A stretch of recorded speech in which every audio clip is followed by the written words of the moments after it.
পূর্ণিমা ইসলাম আবারও চলে এলাম নতুন একটা ভিডিও নিয়ে। তো হ্যালো, আসসালামু আলাইকুম সবাইকে। সবাই কেমন আছেন? আমি আলহামদুলিল্লাহ খুবই ভালো আছি।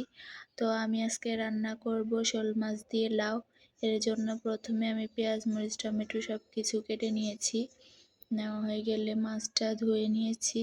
নেওয়ার পর লাউটাকেও ভালোভাবে ধুয়ে কেটে নিয়েছি। এরপর কেটে রাখা পেঁয়াজ, মরিচ, টমেটো এগুলোকে ভালোভাবে ভেজে নিয়েছি। ভাজা হয়ে গেলে এর মধ্যে হলুদ, মরিচ, লবণ দিয়ে ভালোভাবে মশলাটাকে কষিয়ে নিলাম। কষানো হয়ে গেলে এর মধ্যে মাছগুলো দিয়ে দিব। দিয়ে এগুলোকে একটু কষিয়ে মাছগুলো উঠিয়ে নিব, কারণ মাছগুলো একসাথে দিয়ে দিলে মাছটা ভেঙে যাবে, এজন্য আলাদা করে নিয়ে নিলাম। তারপর কেটে রাখা লাউগুলো দিয়ে ভালোভাবে কষিয়ে আবারও মাছগুলো উপর দিয়ে দিয়ে দিলাম। দিয়ে কিছুক্ষণ রান্না করে উপর দিয়ে ধনিয়া পাতা দিয়ে নামিয়ে নিলেই রেডি আমাদের শোল মাছ দিয়ে লাউ।